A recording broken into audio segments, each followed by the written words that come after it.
നമ്മൾ മനസ്സിലാക്കേണ്ട കാര്യം 65 കൊല്ലമായി CPM പോലത്തെ വലിയ ഒരു സംഘടിത ശക്തിയിൽ പ്രവർത്തിക്കുകയും 20 വർഷം അതായത് 4 തവണ MLA ആവുകയും ചെയ്തു.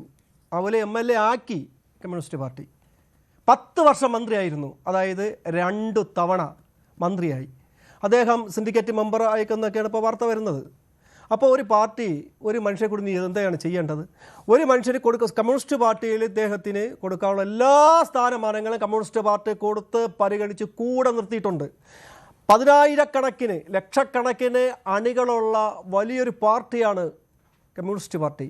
ഒരു പഞ്ചായത്ത് മെമ്പർ പോലും 10, 40, 50 വർഷമായിട്ട് ഈ പാർട്ടി ചോരയും നീരുമായി ഈ ഇടതു പ്രസ്ഥാനത്തിൽ പ്രവർത്തിക്കുന്ന ഒരു സാധാരണക്കാരന് ഒരു പഞ്ചായത്തിലെ ഒരു വാർഡിലൊരു മെമ്പറായി മത്സരിച്ച് തോൽക്കാനുള്ള ഒരു ഭാഗ്യം പോലും അവരില്ല, നിൽക്കാനുള്ള ഒരു അവസരം പോലും ഉണ്ടായിട്ടില്ല.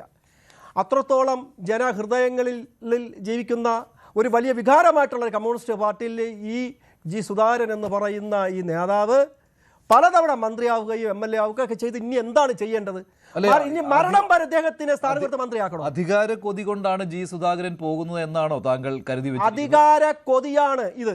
സത്യത്തിൽ ഇത് പുറത്തു വന്ന വാർത്ത ശരിയാണെങ്കിൽ നാടൻ ഭാഷയിൽ അധികാരക്കൊതി എന്ന് പറയും. അതിൻ്റെ വേറെ നാടൻ ഭാഷ മരണം വരെയും കടിച്ചു തൂങ്ങി നിൽക്കുക. കാരണം ഇത്രയും നാൾ ഈ പാർട്ടിയിൽ നിന്ന് എന്തെല്ലാം നേടാനുള്ള എല്ലാം അദ്ദേഹം നേടിയില്ലേ? എല്ലാം നേടിയിട്ട് അവസാനം പോകുമ്പോൾ എന്താണ് എല്ലാം പോകുന്ന പോക്കെ എല്ലാം ചവിട്ടി അന്ന് മറിച്ചിട്ടിട്ട് പോകുന്ന ഒരു പരിപാടിയല്ലേ ഇപ്പോൾ ഇത് കാണിക്കുന്നത്. ഈ സംഘപരിവാർക്ക് വളർന്നു വരുന്ന ഈ സാഹചര്യത്തിൽ ഈ ജി സുധാകരനെ പോലൊരു ഇന്ധനം നൽകി ഈ പാർട്ടിയുടെ പിന്നിൽ അടിയുറച്ച് നിൽക്കുന്നതിന് പകരം തെരഞ്ഞെടുപ്പ് പടിവാതിൽക്കൽ നിൽക്കുകയാണ്.